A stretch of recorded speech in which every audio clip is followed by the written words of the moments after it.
그렇죠. 오늘 말씀 보겠습니다. 마태복음 12장 14절에서 21절까지 말씀입니다. 마태복음 12장 14절에서 21절까지 말씀. 너무 귀한 말씀이에요. 너무 귀한 말씀입니다. 한 절씩 나의 말씀으로 읽겠습니다. 제가 먼저 읽을게요. 바리새인들이 나가서 어떻게 예수를 죽일까 의논하거늘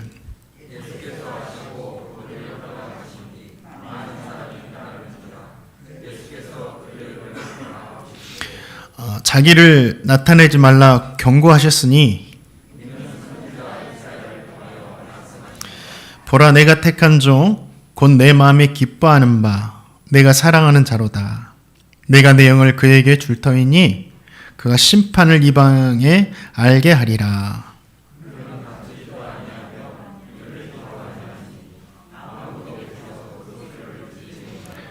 상한 갈대를 꺾지 아니하며 꺼져가는 심지를 끄지 아니하기를 심판하여 이길 때까지 하리니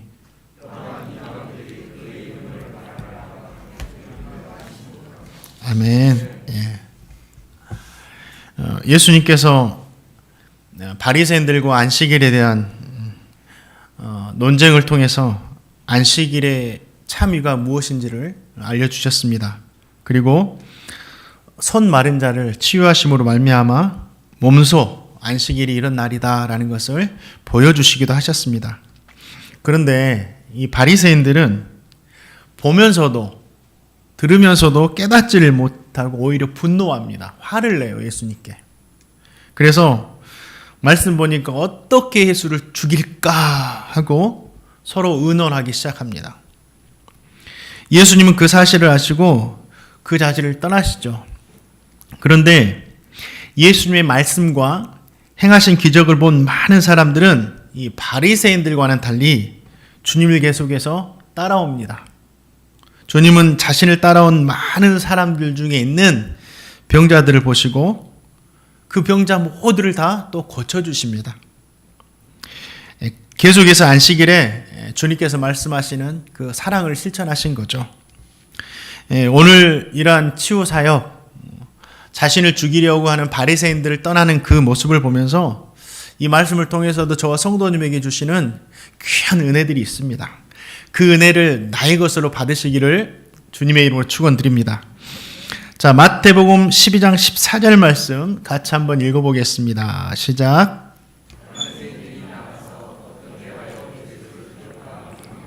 이 바리새인들의 모습이죠. 우리는 바리새인들의 모습을 통해서도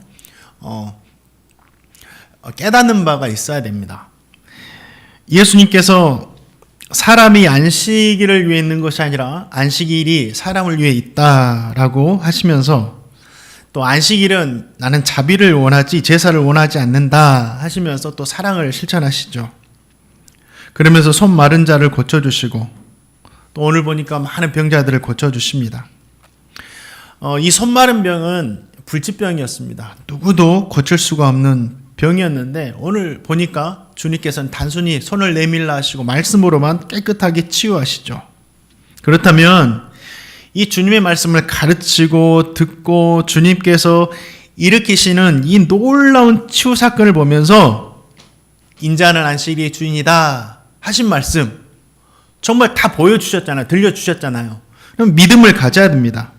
그런데 이 바리새인들은 말씀을 듣고도 치유와 기적을 직접 보면서도 믿음을 갖지를 못합니다. 누가복음 6장을 보니까 바리새인들은 주님의 가르침과 기적을 보면서 오늘과 동일한 본문인데 노기가 가득했다, 분노했다라는 거죠. 믿음을 갖기보다는 분노한 겁니다. 예수님이 이런 행함을 보면서 막 분노한 거예요. 분노의 끝에 어떻게 합니까? 예수를 어떻게 죽일까? 예수를 어떻게 죽일까? 이렇게 생각한 거죠. 한글 성경에 보니까 죽일까라고만 이렇게 간단하게 나왔는데 원어 그대로 보면 어떻게 예수라는 그 존재 자체를 소멸시켜 버릴까? 어떻게 했죠? 예수라는 사람을 멸망시켜 버릴까? 이런 논의를 한 거예요. 엄청 악한 생각이죠. 이러한 바리새인들을 보면서 저와 성도님은 무엇을 알 수 있습니까? 예수님의 말씀을 직접 보고 예수님이 행하신 기적을 직접 경험한다고 해도 믿음을 가질 수 있는 것이 아니라는 거죠. 우리는 예수님께 직접 말씀을 듣고 일으키시는 기적을 직접 보면 믿음을 가질 수 있을 것이다 라고 생각합니다. 그러나 그런 사람들도 있어요. 기적을 체험하고 주님을 믿는 사람들도 있는데 꼭 그렇지만도 않아요. 오늘 말씀에 나오는 이 바리새인들은 안식일에 대해서 알려주시는 주님의 말씀을 직접 듣고 손 마른 자를 치유하시는 이 놀라운 기적을 직접 보면서도 믿음을 갖지 못하는 거예요. 오히려 어떻게 합니까? 예수님을 대항하고 죽이려고 하죠. 예수님 당시에 바리새인들 뿐만 아니라 예수님의 기적을 직접 경험한 사람들은 정말 많았어요. 이스라엘 백성들이 정말 주님의 기적을 많이 경험합니다. 그런데 그 이스라엘 백성들 중에서도 믿음을 갖지를 못해요. 그 사람들 중에 바리새인들처럼 예수님을 십자가에 못 박아야 된다라고 죽여야 된다라고 외쳤던 사람이 있습니다.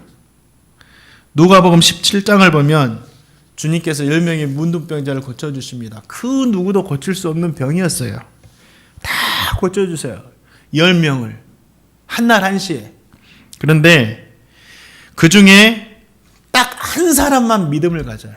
이 놀라운 치유를 직접 경험하면서도 한 사람만 믿음을 가져요. 9명은 이 기적 가운데서도 주님께 대한 믿음을 갖지 못했다라는 거죠. 믿음이라는 것은 기적을 경험하거나 신비를 체험해서 얻을 수 있는 것이 아니에요. 이것을 통한다고 해서 우리가 믿음을 가질 수 있는 것이 아닙니다.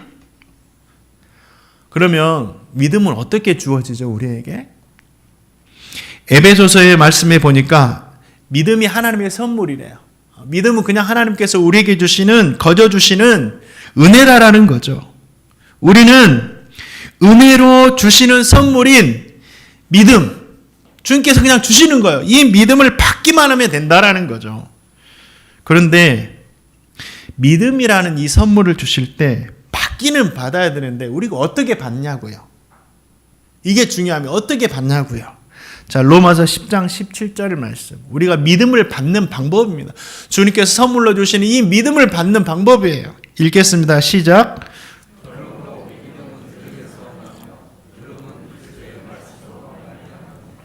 믿음은 기적이나 신비를 통해서 받을 수 있는 것이 아니라 말씀을 들음으로 받을 수 있어요. 여기서 듣는다는 것은 바리새인들처럼 귀로만 듣는 게 아닙니다. 하나님 말씀하실 때 스폰지가 물을 다 흡수하듯이 온 마음과 인격을 다해서 주의 말씀을 아멘 하고 그대로 받는 거예요. 그것이 믿음을 받을 수 있는 방법이에요. 말씀을 들을 때 정말 온 마음을 열고 듣는 거예요. 마태복음 16장을 보면 율법의 전문가들이라고 했던 바리새인과 사두개인들이 예수님께 찾아와서 하늘로부터 오는 표적을 구했습니다. 자신들도 당신이 메시아인 것을 믿고 싶다라는 거예요.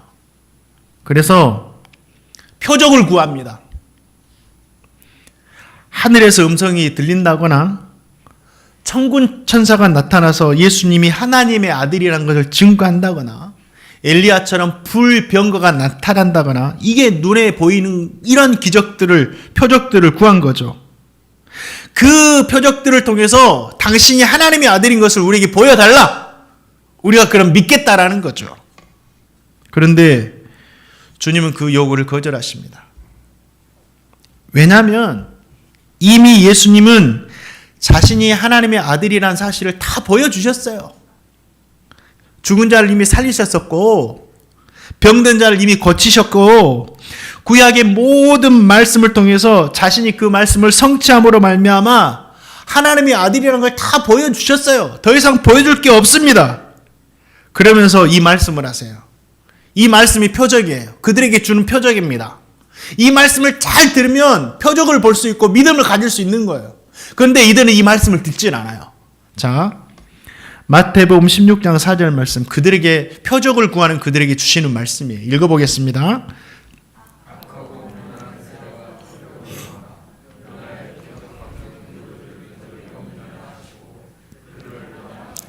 요나의 표적밖에는 내가 너희들에게 보여줄 것이 없다. 과거에 일어났던 이 요나 사건이 나를 말한다라는 거예요. 하나님께서 요나 선지자를 부르셔서 야, 아수르의 수도인 니느웨를 가서 외쳐라, 회개하라고. 그런데 이 아수르는 이스라엘의 원수와 같은 나라입니다. 그래서 이 요나 선지자가 가기가 싫은 거예요. 그래서 니느웨로 가지 않고 다시스로 가잖아요. 하나님께서 그냥 내버려 두실까요? 아니죠. 그 길을 막으셔가지고 물고기 뱃속에 집어넣으십니다. 그래서 3일 동안 그 물고기 뱃속에 있다가 밖으로 나와요. 이걸 보여주신 거예요. 그와 같이 예수님도 3일 만에 죽음에서 살아날 것이다 라는 것을 말씀하신 거예요. 요나의 표적이 그거예요. 예수님의 부활이야말로, 죽음에서 부활하신 그 사무엘에 부활하신 이 부활이야말로 하나님의 아들이심을 증거하는 표적 중에 표적이었어요. 바리새인들은 예수님의 말씀을 눈에 보이는 것만 원하는 거예요.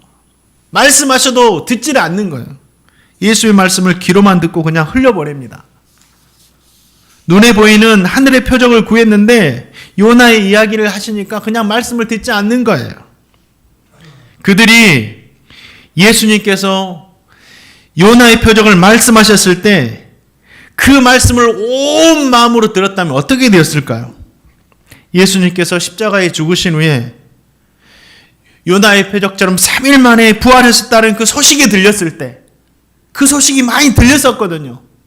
들렸을 때 그 들었던 말씀이 생각나서 확인도 하고 듣기도 하면서 그들도 그 말씀에 대한 믿음을 갖게 되었을 것이라는 거죠. 저와 성도님은 기적이나 이 신비를 체험하는 것이라고 해서 믿음을 갖는 것이 아니에요. 그래서 기적과 신비만 따라다니면 안 됩니다. 그러다가는 망하기 쉬워요. 이단에 빠지기 쉬워요. 기적과 신비의 진리가 있는 것이 아니에요. 기적과 신비를 체험한다고 우리가 구원받는 것이 아니라 주의 말씀을 믿을 때 우리가 구원을 얻기 때문이에요. 우리는 그렇기 때문에 주님의 말씀을 추구하고 그 말씀을 믿고 따라다녀야 됩니다. 그것이 건강한 신앙이에요. 주님의 말씀하실 때 우리 성도님들은 귀로만 듣지 마시고 온 마음을 다해서 온 인격으로 들으시기를 주님의 이름으로 축원드립니다. 말씀을 듣고 또 들으면 우리의 신앙이 막 견고해져요. 정말 우리 말씀을 온 마음을 다해서 들으면 우리의 신앙이 그 말씀 안에 견고해집니다. 계속 우리의 말씀이 들어오니까. 저에게는 시간이 갈수록 더 명확해지고 분명해지는 것이 있어요. 하나님의 말씀을 읽을 때마다 이 말씀이 진리구나. 이 말씀이 변하지 않는 진리구나. 그래서 이 말씀이 믿음을 갖기에 충분하다라는 거예요. 이 말씀을 믿어야 되겠다. 이 시대에 어떻게 갈지를 알지 못하는 시대, 우리가 어떻게 해야 될지 알지 못하는 시대에 세상의 지혜나 세상 전문가들의 소리에 귀를 기울이는 것이 아니라 더 하나님의 말씀에 귀를 기울여야 되겠다라는 거죠. 세상은 계속 변해요. 지식도 변하고 지혜도 변하고 전문가도 변하고 다 변합니다. 근데 오직 우리 주님의 말씀은 변하지 않아요. 왜 그럴까요? 진리이기 때문에. 일례로 성경을 보면 성경은 이 세상의 마지막 때를 경고하고 예언하고 있습니다. 2000년 전에 4000년 전에 이것을 예언하고 경고했어요. 마지막 때가 되면 처처의 기근과 지진이 나고 전쟁이 일어난다고 했습니다. 제가 고등학교 때 모교의 목사님께서 이 말씀을 하시면서 미래에는 식량 문제가 심각해질 것이다. 금 한 대에 쌀 한 대가 될 수도 있다. 이렇게 말씀하시는 거예요. 저는 그때 그 말씀을 이해하지 못했어요. 그때는 대한민국에 식량도 부족하지 않고 물도 부족하지 않았습니다. 수돗물 맡으면 그냥 마실 수 있었어요. 누가 물을 사 먹습니까? 그런데 지금 보시기 바랍니다. 온 세계가 자원의 문제로, 식량의 문제로 고통하고 있어요. 우리는 지금 고통하지 않지만 세계를 볼 때 이 식량의 문제와 물 문제로, 자원의 문제로 고통하는 곳이 얼마나 많은지 몰라요. 물이 귀한 곳은요, 물이 없으니까 구정물. 정말 사람들이 먹으면 배탈 나는 걸 알면서도 불구하고 눈에 보여요. 이 구정물도 떠서 마십니다. 지금 이게 다 성경에 나온 거예요. 또 한 가지, 창세기의 아브라함 시대 때 이미 예수님으로 인해서 천하 만민이 복을 받을 것이라고 나와 있습니다. 그게 예수님 태어나기 2000년 전 이야기예요. 우리가 살고 있는 4000년 전 이야기입니다. 아브라함 시대 때부터 예수님에 대해서 예언을 해요. 2000년이 흘러서 예수님께서 십자가에 죽으시고 돌아가셨어요. 그러면서 제자들에게 온 유대와 사마리아 땅끝까지 이르러 내 복음을 증거해라 말씀하시죠. 그래서 승천하십니다. 예수님의 이야기는 이스라엘의 작은 시골 마을에서 일어났던 이야기예요. 십자가에 죽었던 사람이 예수님만 있는 것이 아니라 그 당시 수없이 많은 사람들이 십자가에서 죽었습니다. 처형당해가지고. 그런데 그냥 사라져도 될 법한 그 이야기가 교통도 발달하지 않고 통신도 발달하지 않은 그 시대를 지나 정말 예수님의 예언의 말씀처럼 4000년 전 아브라함에게 하셨던 말씀처럼 그 복음으로 말미암아 천하 만민이 온 세계에 그 복음이 전해져서 구원을 누리고 있다라는 거죠. 하나님의 말씀이 진리예요. 하나님의 말씀대로 되어집니다. 우리는 그래서 이 시대에 복잡하잖아요. 어떻게 살아갈지 몰라요. 변하는 게 너무 많잖아요. 그렇기 때문에 더 말씀으로 돌아갈 줄 믿습니다. 사랑하는 성도님들, 우리가 기적을 보고 경험한다고 해서 믿음을 갖는 게 아니에요. 믿음은 주님의 말씀을 들으면서 오는 겁니다. 주님의 말씀은 온 마음과 인격을 다해서 들으시기 바랍니다.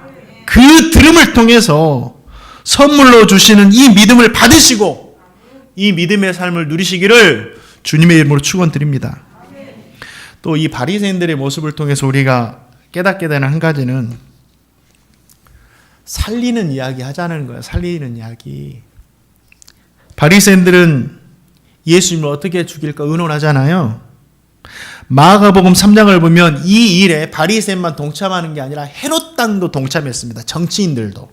그러니까 예수님을 종교적으로도 정치적으로도 위험한 인물이라고 생각해서 죄도 없는데 죽이고자 한 거예요.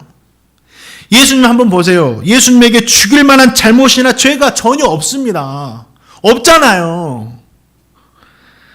자신들이 만들어서 가르치는 이 사상과 다를 뿐이에요. 그들이 해야 할 논의는 예수님을 어떻게 죽일까 이게 아니에요. 안식일에 대해서 우리와 생각이 다른데 정말 예수님에 대한 이야기한 안식일에 대한 이야기가 맞는지, 아니면 우리가 지금 규정에는 우리 규정이 맞는지, 뭐 틀린 것은 없는지 여기에 대해서 논의를 했어야 되죠. 다른 게 논의하는 게 아니라. 그리고 자신들이 만들어서 잘못된 규정이라면 고치면 되는 거예요. 고치면 되죠.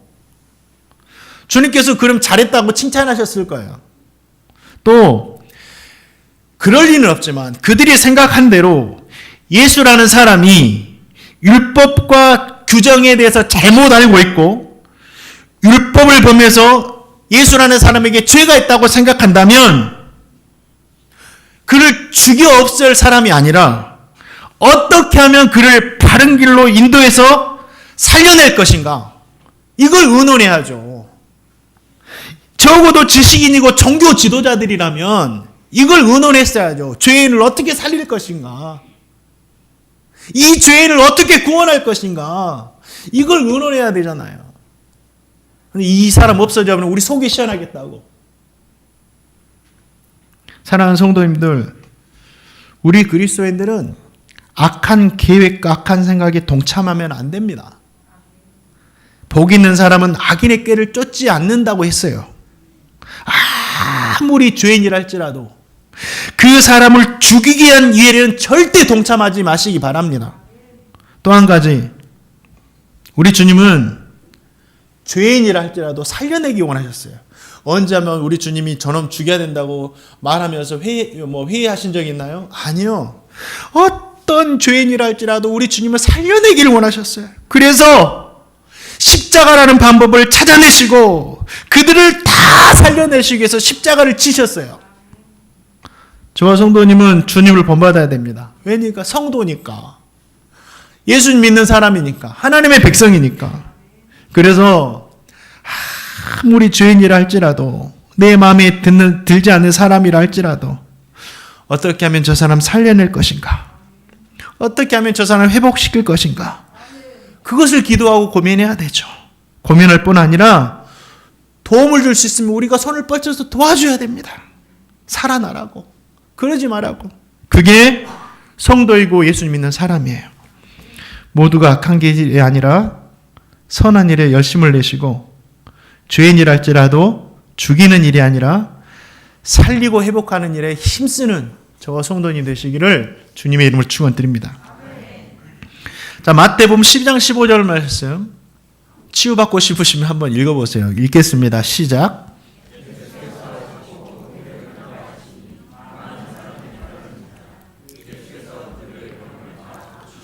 고치셨어요. 우리 주님 다 고치셨습니다. 그동안 주님이 하신 사역은 모두가 사람들에게 유익을 주시는 사역이었어요. 말씀을 가르치시고 병약한 것을 고치시고 하나님 나라를 전파하면서 소망을 주시는 사역을 하셨죠. 모두가 선한 사역이에요. 누구에게도 상처를 주는 사역이 없었습니다. 이 바리새인들은 그런데 그런 예수님 어떻게 대합니까? 처음에는요, 예수님에게 신성 모독자라고 합니다. 너가 하나님의 이름을 욕하게 한다라고 예수님께 모함을 해요. 저 사람 신성 모독자야. 그런데 그게 통하지 않으니까 저 사람은 귀신 들렸어 이렇게 이야기합니다. 저 사람 귀신 들렸어. 저 정상적인 게 아니야. 예수님에게 이런 이야기를 해요. 그러더니 오늘은 뭐라고 그래요? 저 사람 죽여야 되겠다고. 죽여 없어져야 된다라고. 살면 안 된다라고. 살 가치가 없는 사람이라고. 예수님에게 이런 이야기를 하는 거예요. 예수님께 잘못이 없는데, 우리를 사랑해 주신 것밖에 없는데, 가난한 자를 구원하시고 병든 자를 치유해 주신 것밖에 없는데 자기 마음에 들지 않으니까 이제는 저 사람 죽여야 되겠다라고 이야기하는 거죠. 예수님의 입장에서 얼마나 억울하겠어요. 얼마나 마음에 예수님도 큰 상처를 받았겠습니까? 예수님은 완전한 하나님이셨지만, 죄가 없으시는 완전한 하나님이셨지만 동시에 완전한 인간이셨어요. 그래서 인간이 느끼는 모든 것을 느낄 줄 아시는 분이 예수님이셨어요. 예수님도 아프면 아프셨고 슬프면 슬프셨어요. 그럼에도 주님은 하나도 내색하지 않으세요. 그러면서 오늘 말씀 보니까 자신을 따라오는 병자를, 그것도 모든 병자를 다 고쳐주십니다. 우리는 자신을 죽이려고 의논하는 장소를 떠나서 수없이 많은 병자를 고치시는 이 주님을 통해서 무엇을 배워야 돼요? 우리가 하는 일이 선한 일이라고 한다면 환경이나 상황이나 사람들의 평가나 이야기에 관계없이 포기하지 말고 계속 하라는 거예요. 사람의 소리가 내가 하는 일을 막게 하지 말라는 거예요. 계속 해야 됩니다. 멈추면 안 됩니다. 이 예수님의 모습은 우리가 이 세상에서 또 교회에서 어떻게 살아가야 되는지를 보여주는 거죠. 저와 성도님도 신앙생활 할 때나 가정생활 할 때나 사회생활 할 때 예수님의 마음으로 사랑하고 봉사하고 섬기며 양보하며 일할 때가 많아요.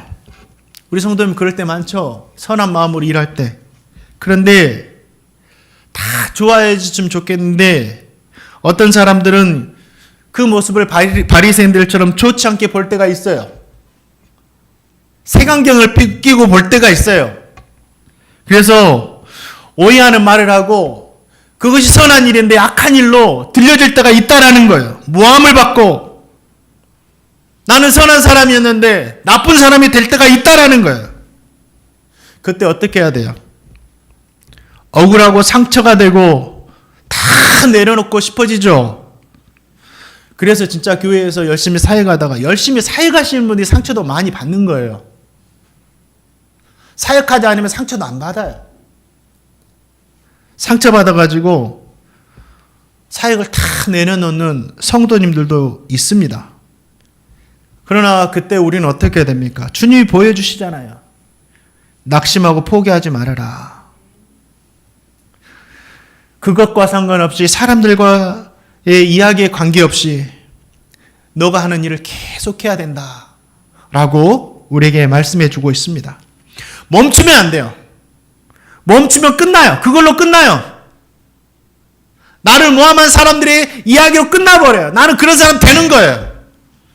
그러나 멈추지 않고 계속하면 언젠가 선함은 드러나게 돼 있고 그 선한 열매가 맺게 된 줄 믿습니다. 제가 부목사로 사역하던 교회에 개척사계라는 것이 있었어요. 교회를 개척하셔서 한 20년 정도가 흘러가지고 교회를 크게 부흥시킨 우리 담임 목사님께서 선교라는 사명도 있었지만 동시에 개척이라는 사명도 함께 가지고 계셨어요. 그런데 그분이 생각하는 개척은 뭐냐면 이 한국 땅에 수많은 또 교회들이 존재하기 때문에 또 건물을 사서 건물을 지어서 또 다른 교회를 세우는 이는 개척은 아니었습니다. 전국에 있는 수많은 교회들 중에 교회가 목회적으로 어려움에 처해 있거나 평생 목회를 하신 목사님들께서 은퇴를 하셔야 되는데 교회가 재정적으로 준비되지 않아서 또 고민하고 어려움이 있거나 또 이런 교회들도 있어요. 재정이 심각해지니까 곧 이 교회가 이단으로 넘어가게 되는 교회들이 있다면 그 교회를 우리가 건강하니까 물질로 섬기고 훈련된 사역자를 파송하여서 그 교회를 건강하게 세우자는 것이었어요. 너무 선한 목적이죠. 그런데 아무나 이 목사님이 개척 사역자로 세우지 않았어요. 설교, 제자훈련, 성도와의 관계, 신방, 목회자의 자질 10년 정도를 훈련시킵니다. 그 훈련을 통과한 후에도 당회원들이 모여가지고 한 10명 정도 되는 당회원들이 모여가지고 투표를 해서 개척 사역자로 찬성해서 세우는 거예요. 바로 제 위에 있는 목사님, 뒤에 있는 목사님께서 12년 정도를 한 교회에서 부목사로 사역하면서 훈련을 받았습니다. 그래서 1호 개척 사역자로 이 목사님이 세워졌어요. 제 선배였던 목사님께서. 개척 사역을 준비하던 중에 한 교회가 매물로 나왔어요. 예.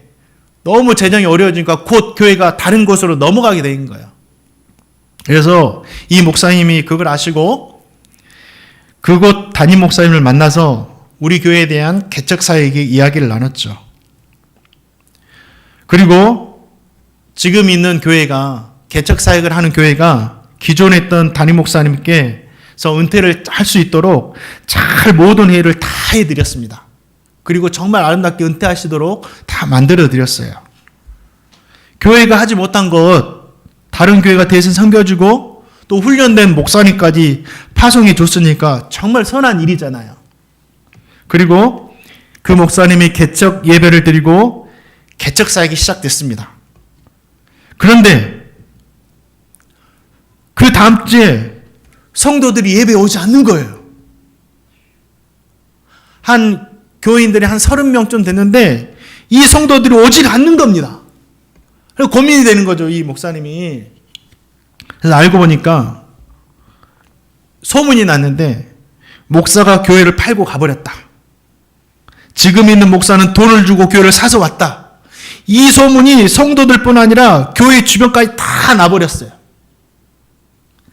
제 선임 목사님이 그 소문 때문에 얼마나 힘들어했는지 모릅니다. 나는 그런 사람 아닌데. 그런데 이 선임 목사님이 낙심은 됐지만 낙심하지 않고 그 모든 상황에서도 그간 훈련받고 배운 대로 그래서 훈련을 시키셨던 것 같아요. 성실하게 목회를 해갑니다. 사람이 나오지 않아도 사모님과 자기야 둘이서 새벽에 무릎 꿇고 성실하게 말씀 준비하면서 한 사람 얻은 두 사람 얻은 성실하게 최선을 다해서 설교하시고 시간을 정해서 기도하시고 전도하시고 그런데 그 모습을 그 교회 성도들이 교회 밖에서 다 지켜보고 있었던 거예요. 시간이 많이 걸렸지만 오해했던 누가 그런 말을 했는지 모르지만 누가 그런 근거 없는 말도 했는지 모르지만 그 말을 듣고 오해했던 성도들이 그 목사님의 진실을 알아보고 하나 둘 교회로 다시 모이기 시작했습니다. 지금은 개척 사역을 시작하기 전보다 더 교회가 성장해서 건강한 교회가 되었어요. 지금도 저와 자주 연락합니다. 목사님이 그때 낙심해서 포기했다면 지금 어떻게 되었을까요? 그 목사님은 교회를 사온 사람으로 남을 수밖에 없죠. 그리고 오해가 아닌 오해를 받는 상황에서도 포기하지 않고 계속해서 묵묵히 자신에게 주어진 사역을 감당했기 때문에 진실이 결국은 드러났고 교회는 하나님의 은혜로 성장할 수가 있었던 것입니다. 사랑하는 성도님들, 이거는 한 목사님의 이야기지만 저와 성도님도 어떤 상황에서도 우리 주님처럼 자신에게 주어진 일을 포기하지 마시고 그것이 선한 일이라고 한다면 계속해서 감당해 가시기를 바랍니다. 가정사역이 되었든지 나에게 주신 일에 대한 일이 되었든지 교회 사역이 되었든지 그것이 내가 하는 선한 일이라면 절대 포기하지 마시고 계속해서 전진해 가시기를 주님의 이름으로 축원드립니다. 그 일에 하나님께서 열매 맺게 하시는 거예요. 마지막으로 이게 참 우리 성도님에게 주고 싶은 말씀이었어요. 이 말씀이 마태복음 12장 20절 말씀 같이 한번 읽어보겠습니다. 마태복음 12장 20절 말씀 읽겠습니다. 시작.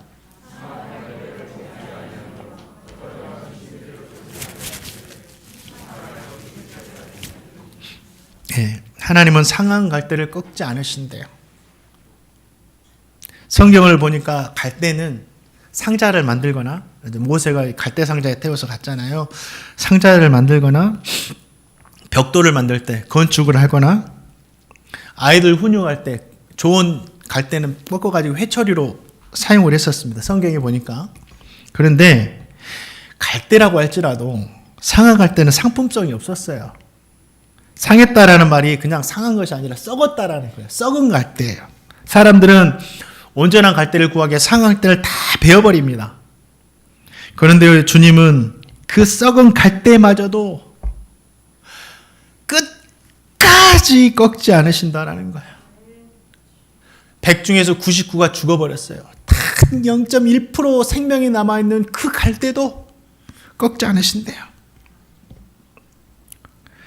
상한 갈대는 이스라엘 백성들을 의미합니다. 또한 저 성도를 의미해요. 그처럼 우리를 사랑하신다라는 거예요. 꺼져가는 심지도 마찬가지예요. 살아날 가능성이 보이지 않는 그 불꽃이에요. 도저히 살아날 가능성 없는 죄악된 인간의 상태를 말해주고 있는 것이 상한 갈대에 꺼져가는 심지입니다. 왜 그런데 우리 주님은 상한 갈대를 꺾지 않고 꺼져가는 심지도 끄지 않으십니까? 우리 주님은 어떤 사람도 포기하지 않으시고 마지막 날까지 기회를 주시는 거예요. 부활하신 후에 승천하신 주님은 약속하신 대로 다시 오실 거예요. 그때는 몰래 오시는 것이 아니라 모든 사람이 볼 수 있게, 모든 사람이 알 수 있게 오십니다. 그날은 세상의 마지막 날이에요. 우리 권사님 기침 계속 하시면 나가셔서 물 좀 드시고 오세요. 괜찮으니까. 알았죠? 물 좀 드시고 오세요. 그리고 그 설교 시간에 좀 몸이 힘드시면 잠깐 나가셔서 바람 쐬고 오셔도 됩니다. 전혀 부담 갖지 마시고. 알겠죠? 하나님이 계시는 내가 움직이면 죽지 그렇게 생각하지 마시고. 알겠죠? 그게 우리 주님 그거 원하세요. 왜 고통스럽게 막 그러세요? 자, 우리 주님은 마지막 날에 우리에게 오신다고 약속하셨어요. 그때는 몰래 오시는 게 아니에요. 이단은 몰래 왔다고 하는데 아니에요. 몰래 그때 마지막 날은 우리 주님께서 몰래 오시는 것이 아니라 성경에 보니까 모든 사람이 볼 수 있게끔, 모든 사람이 알 수 있게끔 재림하신다 그랬어요.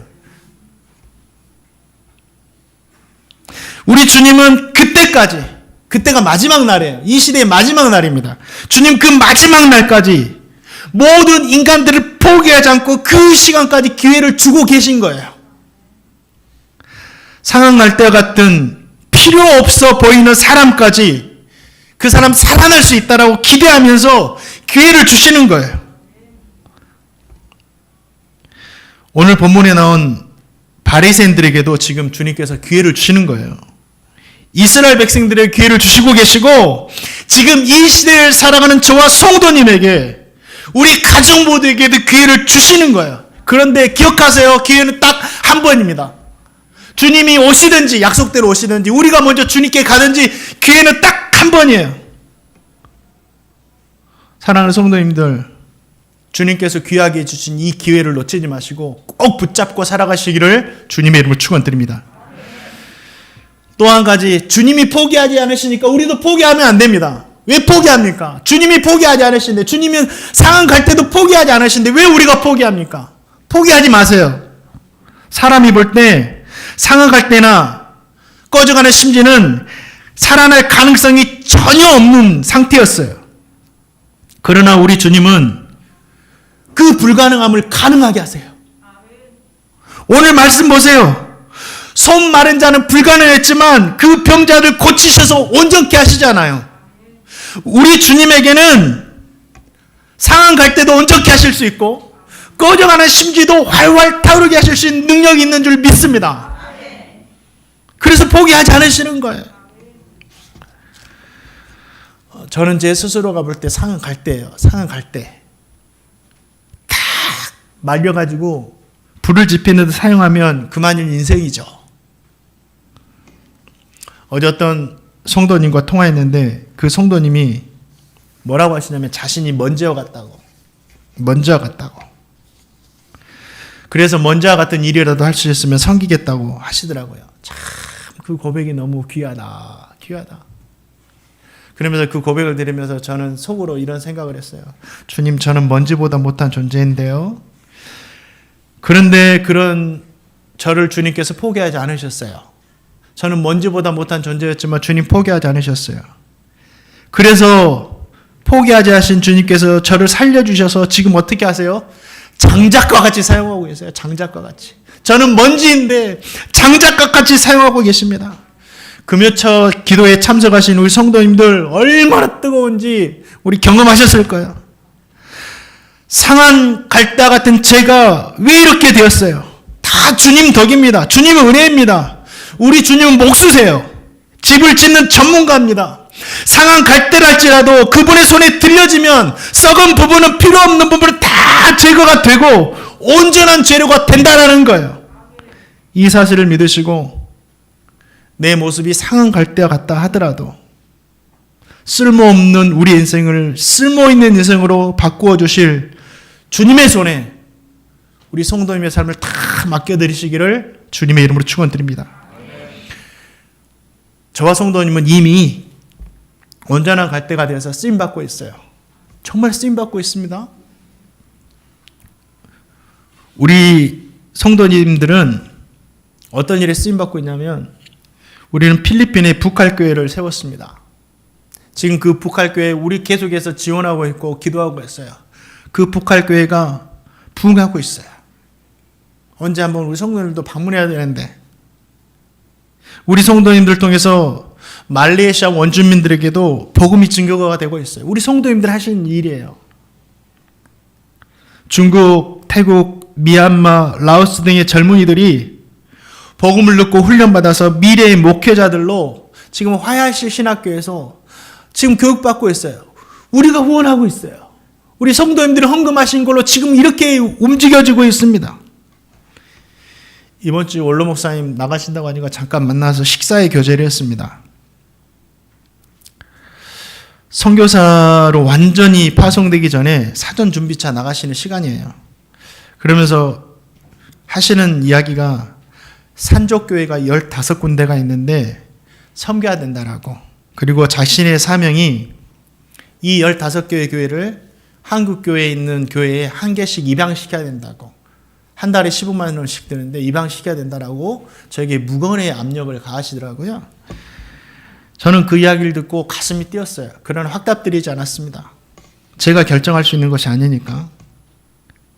또 여름과 겨울에 연탄교회를 통해서 우리가 어르신들을 섬기고 있어요. 월드비전을 통해서 아프리카에 있는 구정물 마시는 아이들에게 깨끗한 물 주고 있고 공부시키고 있어요. 다 우리 교회가, 우리 성도님들이 코로나19 상황에서도 드린 헌금으로 진행됐던 일들이에요. 상한 갈대와 같은 우리를 온전하게 하셔서 이 귀한 일에 쓰시고 계신다라는 겁니다. 이것이 바로 상한 갈대도 꺾지 않으신 이유예요. 사랑하는 성도님, 주님이 우리를 포기하지 않으시니까 우리도 상한 갈대와 같이 내 모습이 보이더라도 절대 포기하지 마시기 바랍니다. 주님께서 우리뿐만 아니라 우리의 주위에 있는 사람들도 포기하지 않으시니까 아무리 우리의 주위에 있는 사람이 상한 갈대같이 보이더라도 우리도 포기하지 마시기 바랍니다.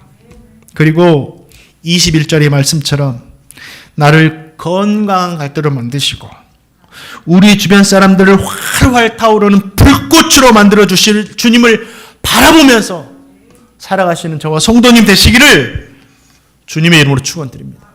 우리 시간에 우리를 이렇게 사랑하시는 하나님께 찬양드리고 기도하겠습니다.